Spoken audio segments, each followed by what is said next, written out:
Hey everybody, before we get cooking on this episode, I wanted to let you know about a really cool sound effects library featuring amazing sounds recorded in the Philippines that was just released by a friend of this podcast, Tim Nielsen. All the money from purchases of the library will go straight to charitable causes and people in need in the Philippines. By purchasing, you will be helping people with food and shelter. If you navigate to Tonebenderspodcast.com, find the page for this episode.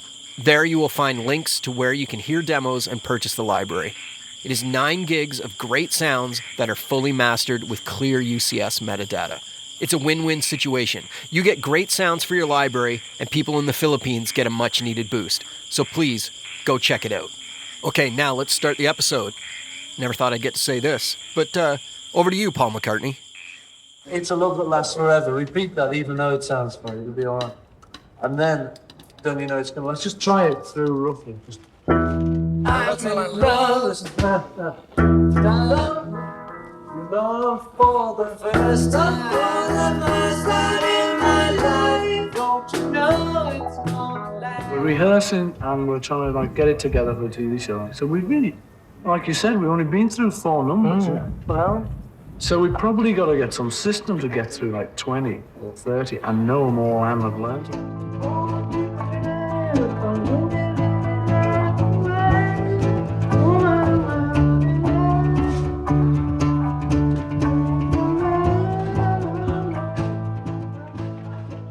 Simply because we should concentrate on the sound. Simply because we should concentrate on the sound. Thank you very much. Hi, this is Teresa Morrow. Welcome to Tonebenders.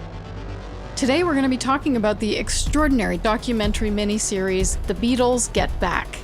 To make this series, director Peter Jackson was entrusted with the 1969 footage that was made into the film Let It Be, documenting 21 days of the Beatles writing and rehearsing the music that would become their last studio album.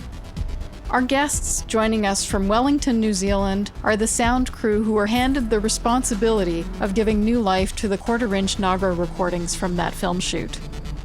Stay with us for an exclusive listen to the amazing audio restoration made possible by the machine learning tools developed and refined by this sound team. Tim Muirhead and Renee Coronado are your hosts. Here's Tim. So joining us today, we have Brent Burge and Martin Kwok, the film's co-supervising sound editors. Welcome to the show. How early did you guys get on board with this? Hey, Tim.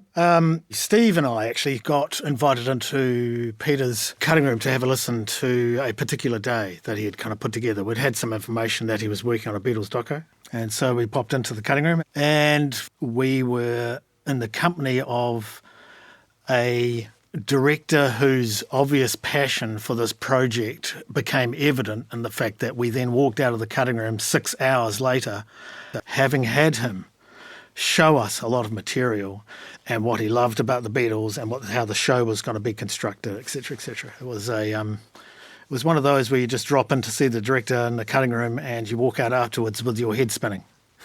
And Martin, when did you come on board? So I think it was about August 2019. Brent had been on board with Steve Gallagher, who was our music editor for the show, and they were starting to get into some heavy dialogue sequences, which is my background. I've always been attached to the dialogue side for the films that Peter and Fran make here. And I do remember hearing some stuff, and then I was looking at them thinking, okay, I know that these pictures are going to end up looking immaculate because we'd already been through the restoration process on Peter's World War I documentary, They Should Know It Grow Old. And my immediate concern was, what are we supposed to do with this audio? I mean, it's a mono piece of string. We're in deep trouble. I can't hear what Peter wants me to bring out of it. But we set about, in our traditional ways at that point, trying to make a way through it. Ironically, it was the pandemic that put a handbrake on the project for a while and also gave us probably the time to have a rethink about how to approach this stuff. So that's all been part of the journey. But it was back in, I think, August of 2019, just as the whole project was starting to pitch. They were going to show it to some studios to see who was interested. So the aforementioned Steve Gallagher was the music editor on the project. Steve, How much did your brain explode when you were approached about being a music editor on this? Like, this seems like the actual dream project for a music editor. Yes, absolutely. It was, especially after the meeting with Peter that Brent described, where we sat for, as Brent said, about 6 hours. Peter showed us the 80-minute cut of day 4, and then just talked about the project at length and showed us other segments of the footage that he had. Talked about the history behind the Get Back project, the history of them recording the album, how they ended up playing on the roof at the end of January. I mean, I'm a big Beatles fan. I think all of us grew up having a music as part of your DNA, and it was like going to a history class and just learning about things that were just surprising you had kind of no idea about. And the idea that there was intimate footage, and we could see this intimate footage of this team, really, of these musicians working together to create the songs that came out on Let It Be. It's probably a cliche, but I think the Beatles are like one of the greatest romances of the 20th century in a way. And to have the opportunity to feel like you're in the room with them as they're working on their material, I couldn't dream of this thing. So I sent them an email afterwards just saying, look, that was such an amazing meeting. If I walk out of the building now and I get hit by a bus, that's fine. I'm happy. That's okay. So the last guest that we have is Emile de la Rey, who is the developer of the Mal software. Well, Emile, I guess I'll let you tell us what it is, because it's pretty groundbreaking. Yeah, so I came on board December 2020, and at that stage we were doing sort of a more traditional edit pass of what was supposed to be 2 hours but turned into 6, I think. And so immediately the challenge of both the dialogue and music edit were self-evident. I sat and watched through the 6-hour cut, and it was a bit of an onslaught of just really dense sound. You know, you're trying to hear the dialogue, you're trying to follow the narrative and the story that Peter's trying to tell, but you're also having to sort of mentally cut through this wall of other sounds. Just because it's all baked into the Nagra. We had a really good go with the tools that we had available at the time. Like there was a splitter, which is a music stem separator, you know, separates things into vocals, drums, bass, and other instruments. And Isotope RX Music Rebalance, I think it pretty much uses the splitter models as its engine. So very similar results.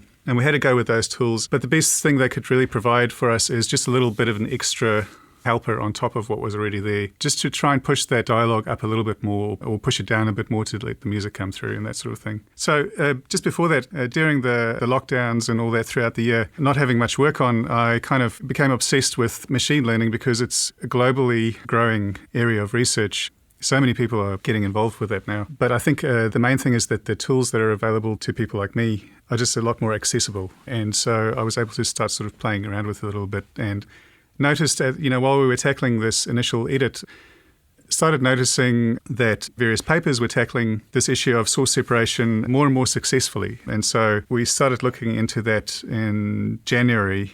But most of the research was being done at low sample rates, not something that you can use for editing a film. You know, you don't want to, you can't do much with dialogue processed at 8K or whatever. But we even did consider that at the time because it could provide this helper layer. You know, if we can at least separate something out, it can give us a little bit more signal. From there, it was really just a snowball rolling down the hill because as I got more and more into it, I was teaching myself how to develop this further.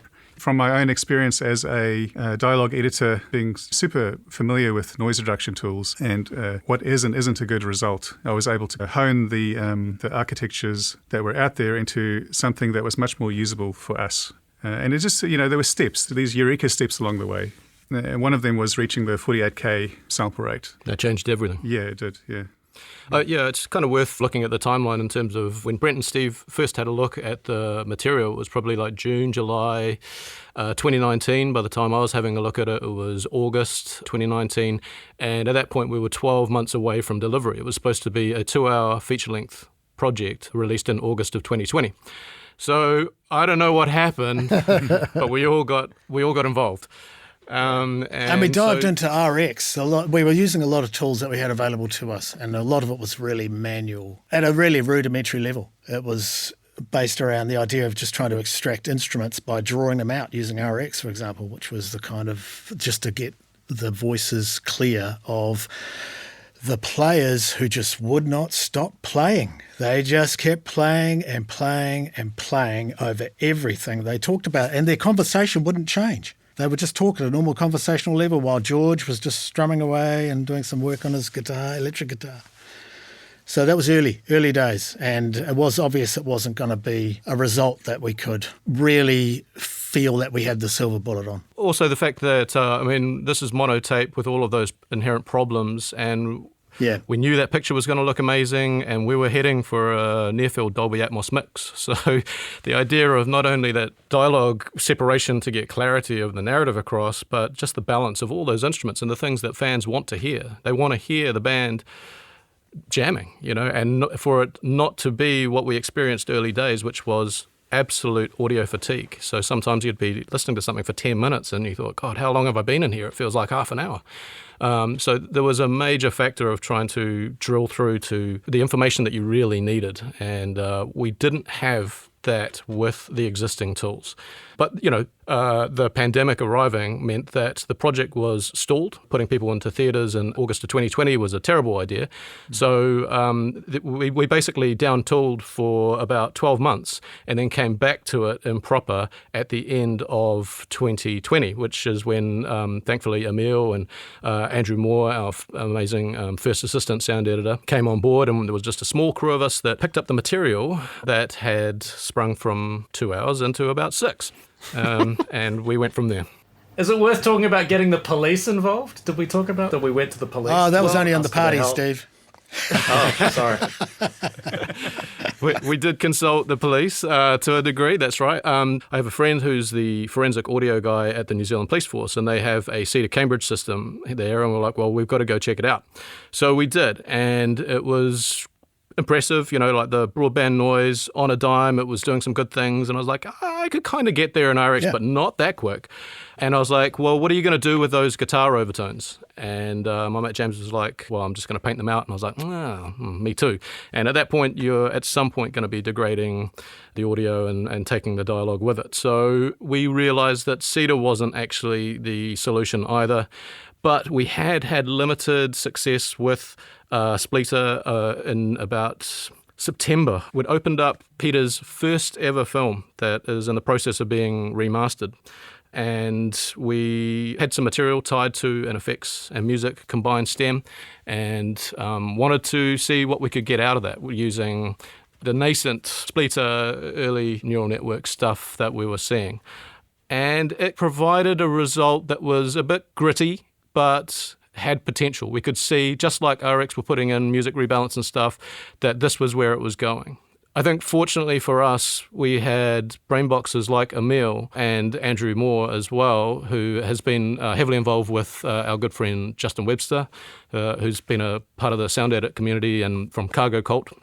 And has been part of the development of a lot of that software and plugins. So Andrew has worked with Justin and brought some of his game to it, and the combination of him and Emile was part of the magic bullet in terms of being able to bring the right people together with the right interests, and not only the nous to be able to get in under the hood and really start messing with stuff, but importantly, always doing it as an empirical study. So like the numbers were coming back one way, we were seeing some results where the science was saying this should sound better, and we were like, no, it doesn't. And so we were always using our ears to make sure that we were moving in the right direction.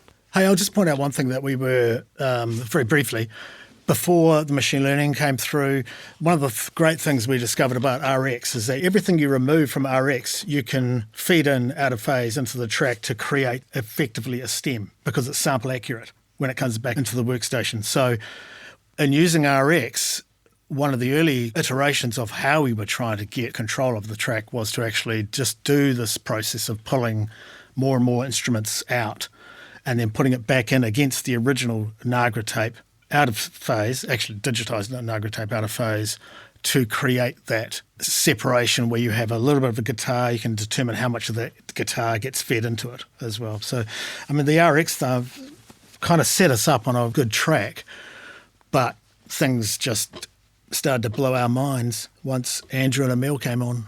Brent, can you tell us a little bit about the source recordings themselves? Was it multi-mics in the room that were then mixed in a mixer down to a mono Nagra track, or was it like one mic up mostly? What kind of source were you actually dealing with? It was literally one sound recordist, Peter Sutton. Yeah, He went on to do Empire Strikes Back and Labyrinth and stuff like that. Yeah, yep. And I mean, what a job. They had cameras literally being fly on the wall. Every day the band would turn up, the crew would turn up, and then they would have to determine what they were going to shoot. And in shooting that, the sound recordist had to be following along diligently behind or capturing whatever he felt was important at the time. This is where Peter talks about the fact that there's a lot of disconnected audio and picture that had to be painstakingly sunk up. And we're talking about a single mono Naga track which was being sunk up to two cameras which were running at different speeds, effectively, because they weren't crystal locked together. So there was a huge amount of pre-work in terms of getting the audio in sync with whatever picture they could find to sync up to it, because there were no claps. It was all just pretty much done seat of the pants style until they got to Savile Row, where things started to get a little more under control, I think, A little. There's still a lot to contend with at all times for the sound recordist for the film, as well as the fact that they were trying to track a lot of this as rehearsals that were going to lead to a live album. So there were two recordings going on simultaneously. They had some tricks, didn't they, during the shoot, where they were doing things like putting tape over the record light on the cameras, and they would walk over to the camera, switch the camera on, and then walk away as if they were just going to go and make a cup of tea. And the Beatles obviously thought there was nothing happening and the cameras weren't shooting, so they could talk more candidly to each other. Yeah. Part of what Michael Lindsay Hogg was able to capture was that intimacy of almost like sneak recording and filming. So by not really announcing when that was happening in terms of both the audio capture as well as the film, it meant that there was a lot more in the bank, so to speak, than if they were setting up for a traditional shoot. However, what that meant was you did have these two 16mm cameras that were not crystal sync locked, and a sound recordist that was recording in between and were trying to get as much coverage as possible. So the idea of actually putting all that together was a huge task. It was a quagmire of different sources. And I think it's almost a bit similar to the Amazing Grace documentary that was incredible, in that Sidney Pollack shot all that material for those sessions in LA in 72 or whatever, but it took another 30 or 40 years for non-linear digital editing systems to be used to sort of go, okay, now we can actually piece this crazy timeline together. It was before that too hard because things were moving at a different speed and there was no sync claps and stuff, so Aretha's album sounded great and got recorded well, but the idea of all that amazing footage was lost in the vaults for 30 to 40 years. And so I think Get Back is in a similar boat to that, in that it took time for the technology to come together to utilize all of what was captured in those days. And that accounted to about 50 to 60 hours of film and closer to about 140, 150 hours of audio. So the idea of putting that together was massive and involved a lot of people over the last, I think 2003 is when Apple Corp, the Beatles management company, started looking at it. And from there, I think around 2007, they started getting transcriptions happening of what they thought was being said during those sessions. And then shoot forward to 2017 when renewed interest as the 50th anniversary of Let It Be approached. That brought Apple to the table in terms of like they wanted to properly resync the Nagra audio to new 24-frame telecine scans and basically a fresh picture and audio ingestion.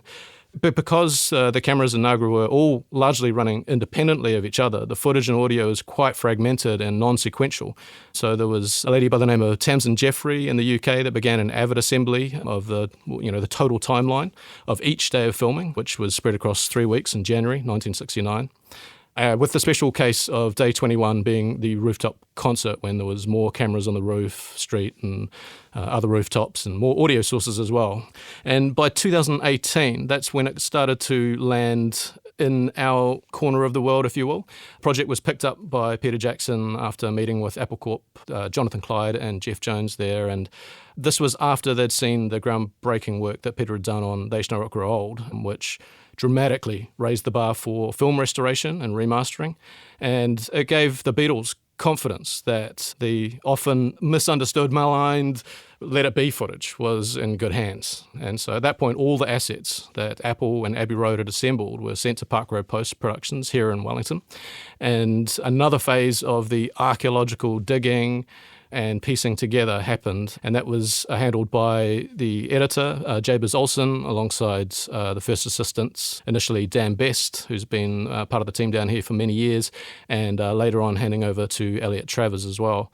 So they then kept piecing bits together, and I'm talking about like there's crazy stories about them like finding stuff on the stolen bootleg Nagra tapes from back in the day and getting them off the dark web to be able to try and piece together little bits of the story that was out there but missing from them.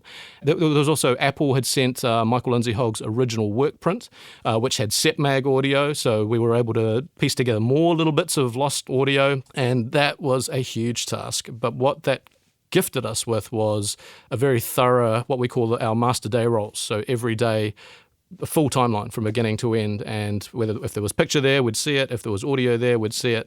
And as close as you can get to being part of those 21 days is what we have in those master day rolls. So, Stephen, as the music editor, how did you interact with that whole process? Initially, after the sense of awe kind of subsided and the magnitude of what we had to do, I kind of put my head in my hands and cried. That was the first part. From a musical perspective, as much as we could, we were trying to make things in sync because, as Martin and Brent were talking, 2 different Nagra recorders, 2 different cameras, not synced. And there were sequences where things would drift out, and it took us... Brent, what was that song? Was it Get Back? When Paul writes Get Back, the camera pulls out, and Ringo starts playing the drums along to that track. And the difference between the A and the B Nagra recording, it took us a while to figure out they weren't in sync. Yeah. And it was doing our heads in because the sync difference wasn't huge, but it was enough to just make you question your sanity. And I didn't know Ringo was left-handed. When you watch old footage of Jimi Hendrix playing the guitar and you look at his fingers moving on the fretboard, to me it doesn't make sense. I just can't understand what he's doing. He's left-handed playing, a right-handed guitar. Ringo is a left-handed drummer playing a right-handed drum kit. And he leads, like in his fills, he leads with, his left hand. And just sort of like things like that kind of did my head in as well. So we went through every single frame of the entire series and tried to figure out the frame difference that would put the audio back in sync with the picture. That was our first job, to basically analyze the state of the sync and send suggestions back to the cutting room so that they could move the picture back so the audio and picture would then be in sync. Like, for context, what's the total runtime of the series? Now, I think it's 6 hours, but then it was... No, it's 8 hours, isn't it? See, this is what I apologize, my rather adult sense of time. It's daunting either way. Time becomes relative. But that was our first point of call. We had to go in and just basically look through everything, try to give the cutting room a solution whereby a small shift of picture would improve the sync, which is not a workflow that I'm used to. It's usually the other way around. Is that right, Brent? Yeah, no, that's right. Because Peter's intent was around story. He did throw us some challenges in terms of the music and around the story pieces, and there were some challenges we had to solve. Yeah, there was some. Absolutely. I mean, his focus was story, as Brent was saying. So sometimes he wouldn't necessarily pay attention to the fact that he's making a picture edit 2.5 beats into a 5/4/1, a blues turnaround. If you take those beats out of the blues turnaround, it suddenly doesn't work in the traditional manner of the blues. But here are 4 guys who've been playing, like a standard blues rock and roll structure since they were teenagers, and they've been playing it together, and they have an unspoken chemistry. This music they could play in their sleep. So it's things like that we tried to find solutions for. Just saying, well, look, they're changing to the 5 chord here, but you've cut these beats out. But if we could put them back in, it completes the blues form, or this form for this chord sequence, which is, I think, the intent of this piece of music, if that makes sense. Yeah, it's kind of worth noting that the other part of the music picture was the London end, kind of out of Abbey Road. We did have the ear of Giles Martin and Sam O'Kell, who worked with him as well, particularly for the 8-track material. They handled the initial mixes of that before we got them to final mix. So with all of the work that Giles Martin has done for the Beatles over the years, almost via osmosis, it's like really, literally in his blood. So to be able to have that as something to fall back on and an ear to sort of go, are we on the right track? That was important for us to know that we were actually working to what the band would really want us to be doing. So, Emile, I'm endlessly fascinated by machine learning, as you are. And the question I have is, at what point did you kind of run into the limitations of the tools that existed and decide to just learn a whole new discipline? And what kind of support did you have from the production itself? Because obviously, Peter Jackson has a long history of inventing software with his teams to tackle issues. In terms of limitations of the existing solutions, it really was about trying the music rebalance, the splitter, cedar that we... did you talk about the police before? Yeah. So ultimately, none of them yielded good quality. And, that spectral artifacting, that watery quality that is so frustrating with Fourier-based processing. It really started with just a little test. So Andrew Moore and I worked together on this during Get Back, and Marty mentioned already he has experience of software development. So I mainly focused on the machine learning itself, the models, the training, the architecture development, and so forth. And Andy worked in parallel with me on developing the plugin, the UI, and the infrastructure we needed to actually do the training and processing. So the first little seed of hope was just at home on my GPU, on my 1080 Ti, I think, just ran a test with a couple of files, trying to separate two voices, training it on these small data set. At the time, not really knowing what would happen, and it wasn't good, but it was different to previous separation attempts I'd heard. There was no wateriness. The artifacts were different. It was more like white noise type interference, and immediately there was a realization that no, we can deal with this. Maybe there's some hope here. And I showed it to Marty and Brent, and everyone kind of realized that, yeah, okay, this might be possible. So the big thing here is that not once along the process could I say for certain, hey, this is going to work. I'm going to spend 80 hours a week on this, and at the end of the production paying me for my time, I'm going to be able to provide this result or this tool. There were no guarantees ever because it was completely unexplored territory for me and for everyone.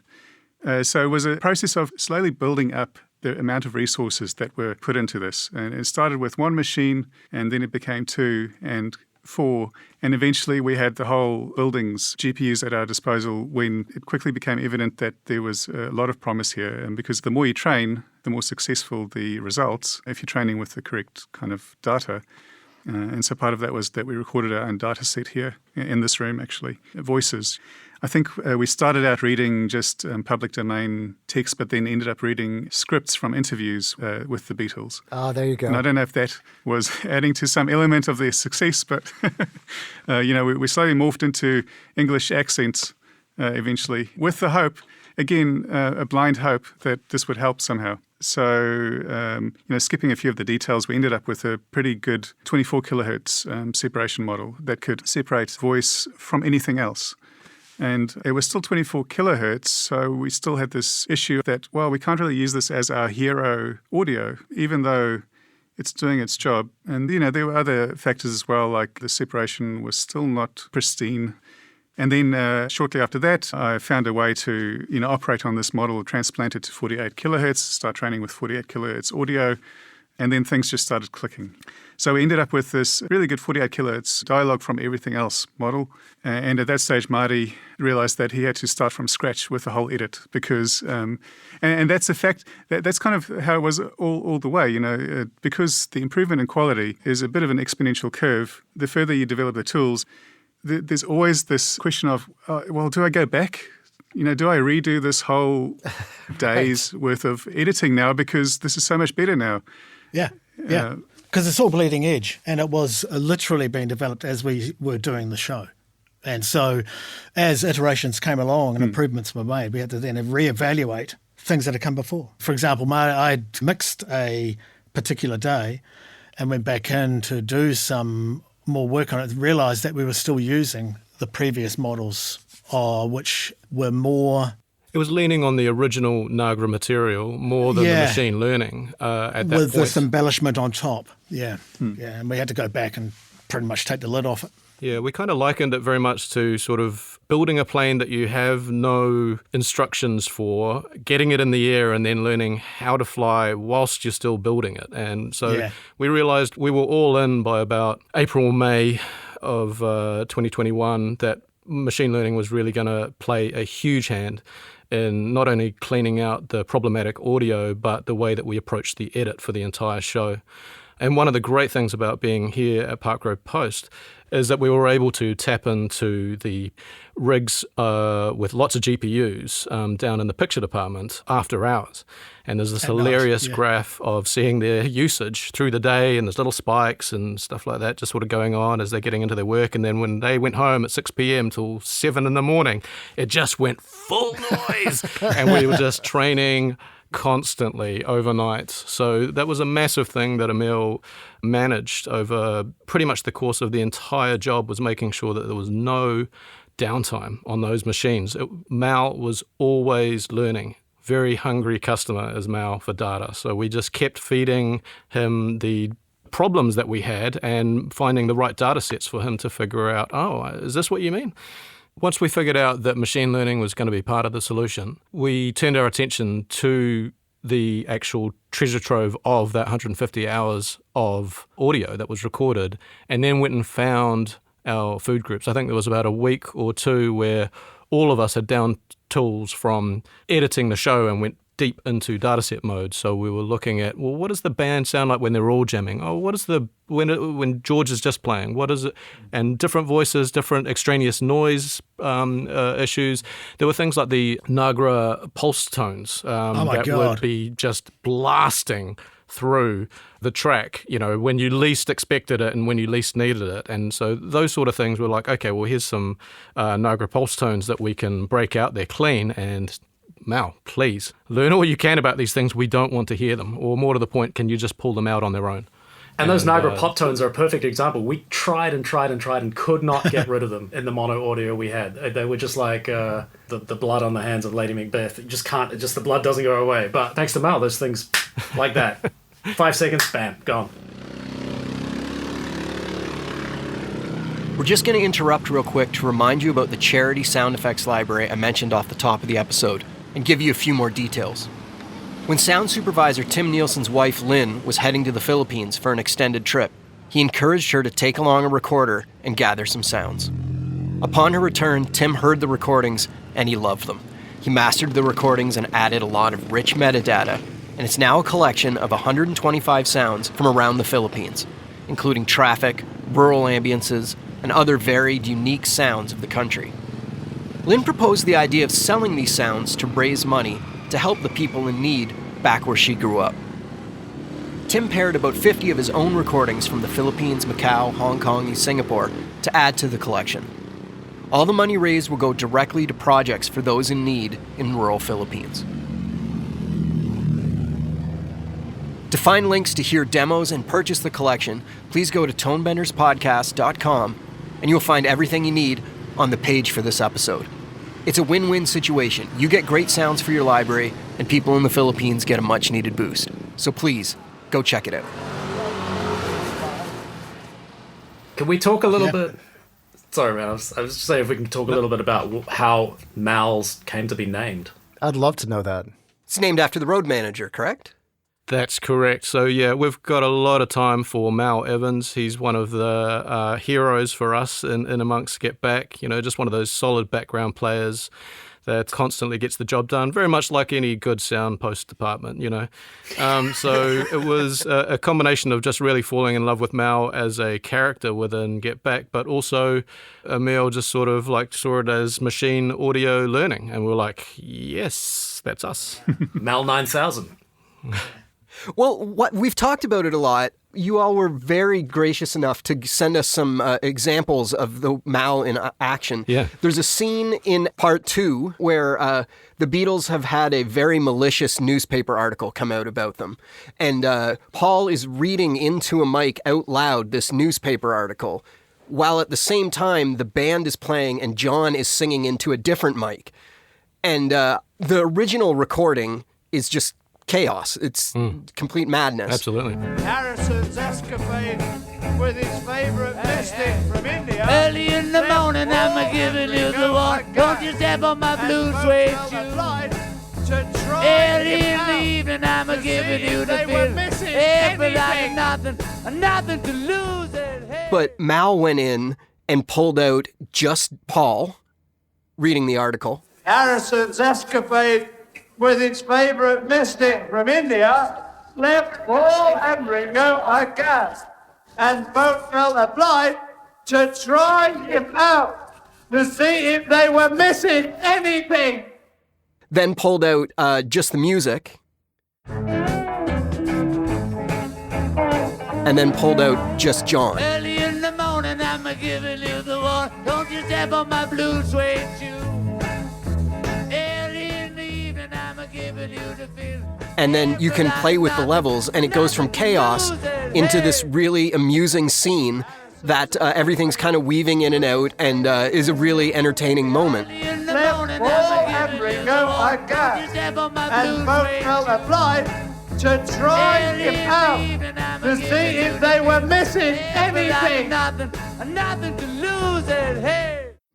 I've never heard anything like that before, when you break out the pieces like that. I guess my question is, once you were able to do that, did you discover things were happening that you weren't aware of before? Was intent of things being said suddenly different once you pulled things apart? You're totally right. There was so much that came out of the exploration process of using Mal to unpick the Mono Nagra.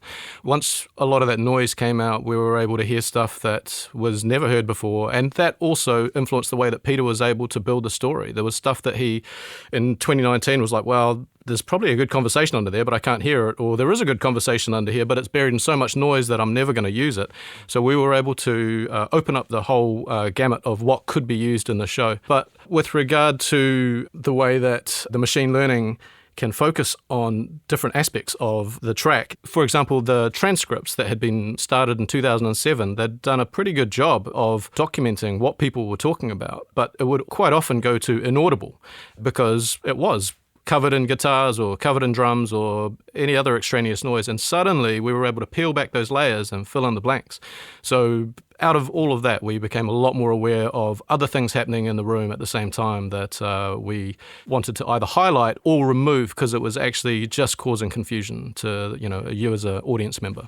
So how did the music edit change once you had all the instruments split out? It's a complete game changer. There's just so many moments where we'd start off with a mono track. We'd run it through Mal after some targeted training that Andrew and Emile had done. And, it's almost like voodoo that you're hearing now. Separate drums, separate bass, separate guitars, separate piano, in some case separate organs, in some case separate voices. Stylophone. Oh, stylophone, yeah.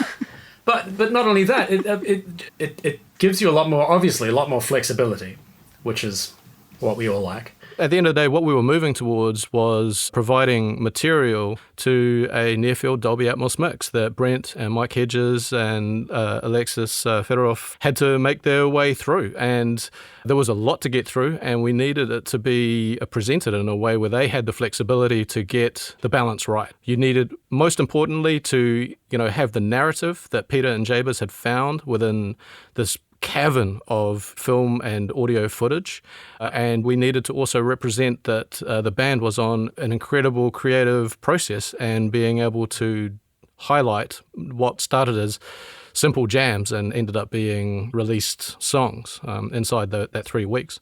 So to have that in a mixing environment was vital. Absolutely, and also the fact that you're hearing, from a mono track where the band are trying to work out a song. You have George and John playing guitars, Paul playing bass, Ringo playing drums and hitting cymbals. And as audio people, we know that cymbals especially cover a huge frequency spectrum, right? And to have those removed from a guitar. That's genius. It's I still can't get over it. Yeah. To have that flexibility, that was amazing.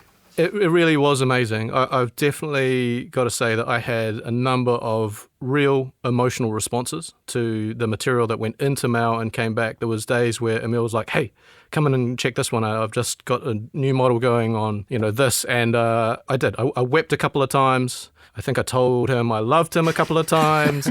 I've definitely had the goosebumps and the hair standing up on the back of my neck going, this is impossible. Like, it is that reality of landing at that, oh my God, magic is real sort of situation, because that was my first issue with joining the show was I can't see a clear path through this at all. I can't find a way to be able to hear what I should be hearing.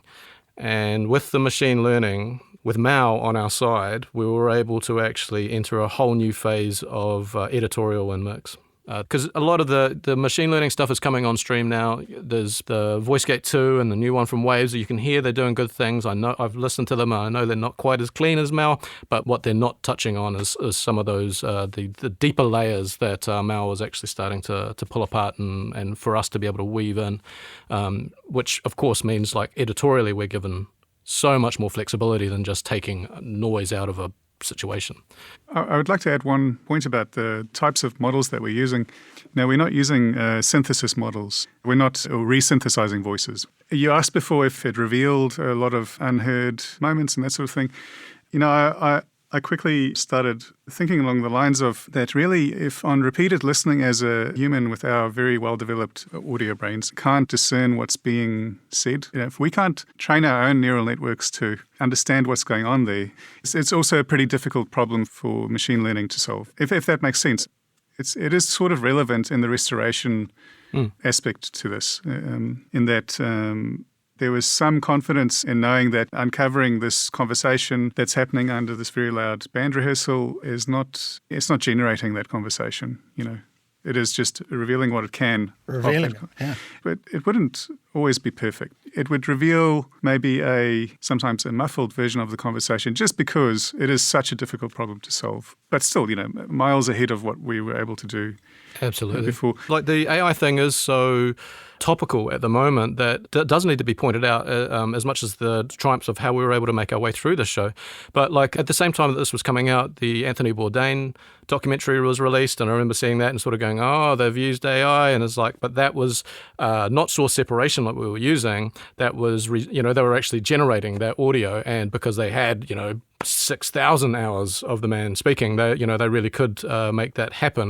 That technology is there, but that's absolutely not what we were doing with this project. Everything, as Emile has said, was really there on the tape. We've just figured out a way to actually use it in a smarter way than we've ever had before. But in saying that, it certainly started as a separation problem, but then I found myself moving into other areas like unfiltering.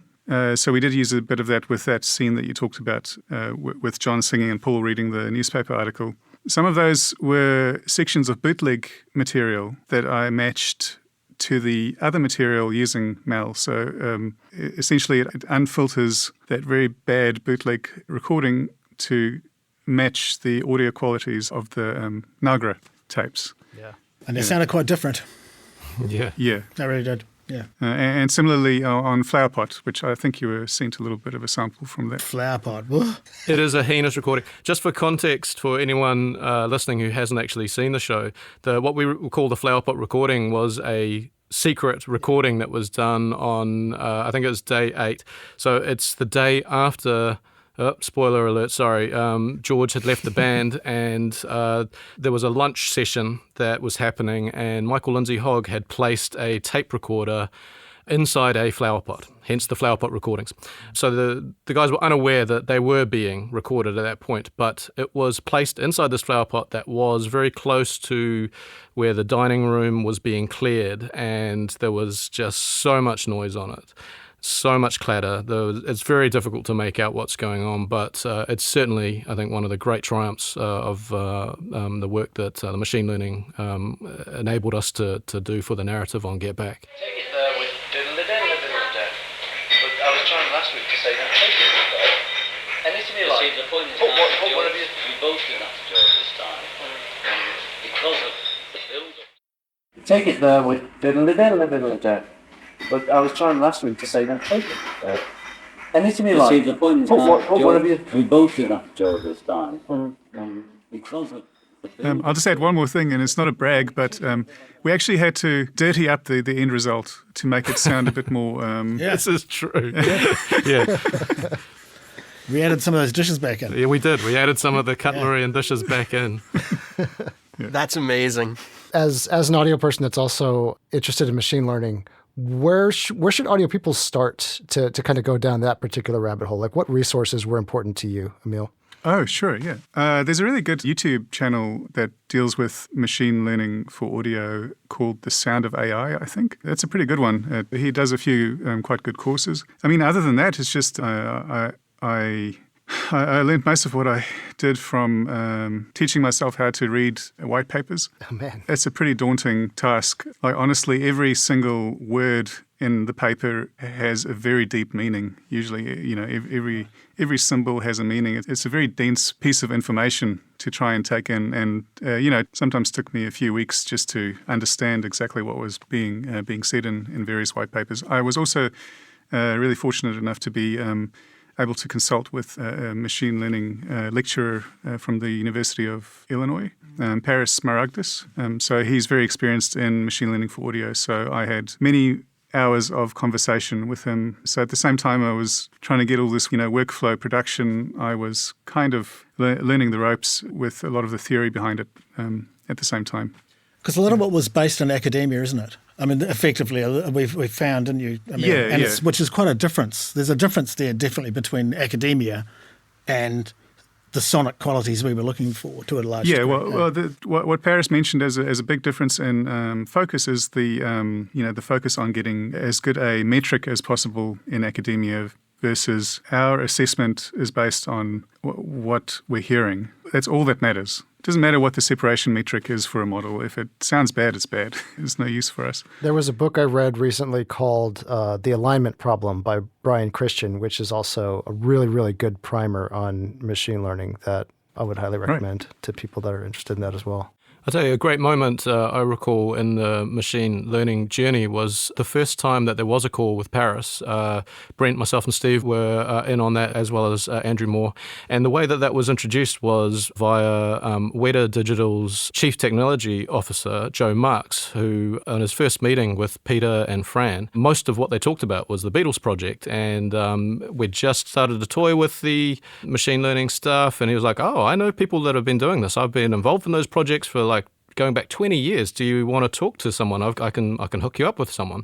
And that person was Paris. And Joe explained, it was like, you know, I love this idea of academic world and the creative world meeting. That's what I'm all about. So I'll come along and, you know, you guys think one way, academics think another. I'll be the translator if I need to. If I don't, I'll just step aside. And the cool thing was Joe came in, introduced everyone, and very quickly this very high-level conversation on machine learning started to transpire between Paris and Emile and Andrew. And I remember looking at Brent and Stephen and sort of going, okay, we're off to the races.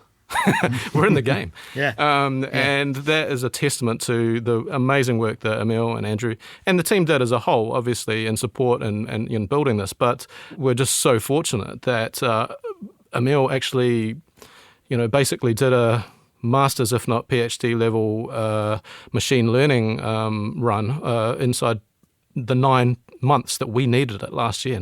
You know, wow. The results do speak for themselves, and we know when we listen to that original Nagra how much it had to move, you know, to cut through. So it's remarkable, really. I don't think there could have been a more distilled, perfect team of individuals who were doing the show.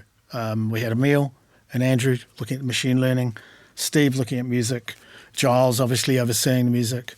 In terms of mix, we had me and Hedgie, well, I'm kind of very much, but it just we had exactly the right people.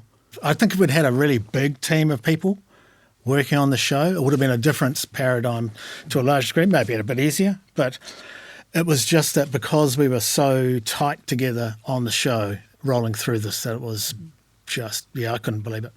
Yeah, you go. I was going to explain one thing which kind of personifies, I think, where the machine learning, which was a little bit of a deal breaker for me, is that Emile would create a dialogue separation from a particular piece of audio.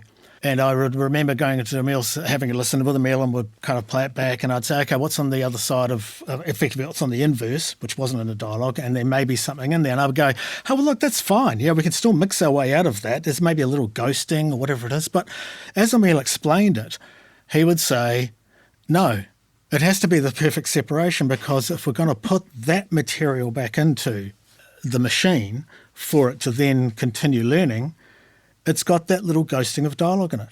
So unless it's perfectly extracted, it's a fail, which really came to me as a real point of where it's that exact bar that we're looking at in terms of the way Emile kind of was approaching the work, which really set it up for us.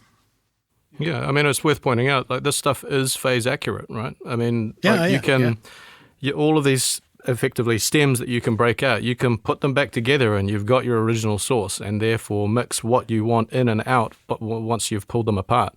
The sheer fact that there was no problems with phase was another one of those head-scratching events where it's like, I just can't believe this. I mean, so much is happening and you're telling me I can just put it all back together.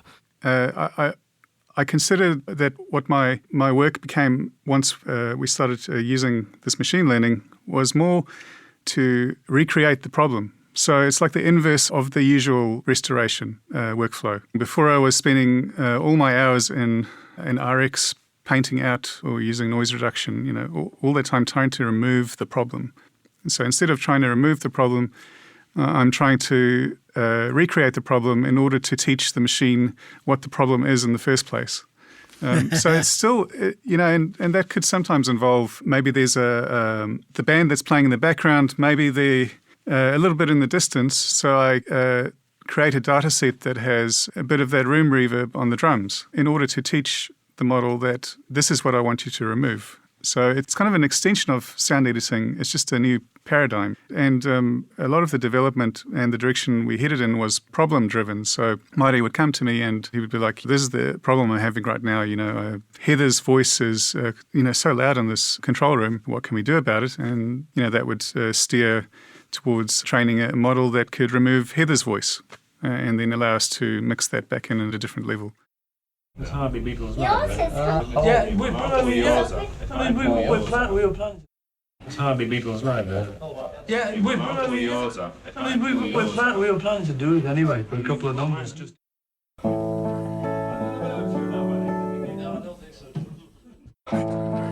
A little bit of a tune-up, I think, indicated. No, I don't think so, George. don't jump. So I don't know if we've really touched on this, but working with machine learning really is a paradigm shift in the overall sound edit workflow.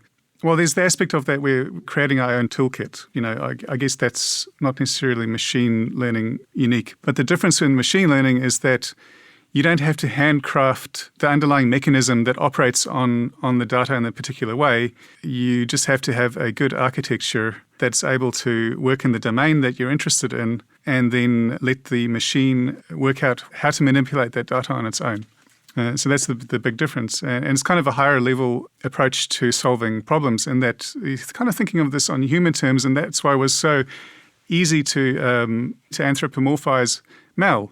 Because we can turn to Mel, we can ask Mel to solve this problem. There's quite simply described problem. We want to remove Heather's voice, or we want to make this bootleg sound more like a modern studio recording. That's been quite a big shift in how the overall sound edit has been approached. Absolutely. It was really something special to be a part of, I can only imagine. And to not only be a part of it, but to be the reason why it took the world by storm. Because if the soundtrack wasn't the way it was, it wouldn't have taken the world by storm like that. So congratulations to you all. It's really something special. No, it is, because we knew the pitches were going to be absolutely standout, and our concern was that the audio would not match. And so it became really important to us that the sound did match, because within 30 seconds, you would have forgotten you were watching something shot 50 years ago, watching the show. And we really needed to try and get the audio to match that kind of level of it. And also, Peter's telling a story. Yeah, exactly. And Steve, I was going to say we also had the privilege of being in the room when we would do reviews with Peter, and he would, as Steve was about probably to say, he would just let us into his world of his stories of Beatles, and would be there for long after the review had finished, listening to Peter talk. So we were in a very, very verified and privileged position to on the show too. Well, I feel like we literally could talk for many more hours, but I think we should wrap it up there because it's going to be a major project. We're almost going to be the same length as the film. Thank you so much for talking to us today. This is going to be really fun. I'm really looking forward to getting this out for people to hear. It's great to speak with you and meet you all. Thank you very much. Thank you. Thank you. Absolute pleasure. It's been a great time. Thank you, Tim. Yeah, thank you so much. Yeah, thank you. Love your podcast. Thank you very much. Thanks. It's great work, guys.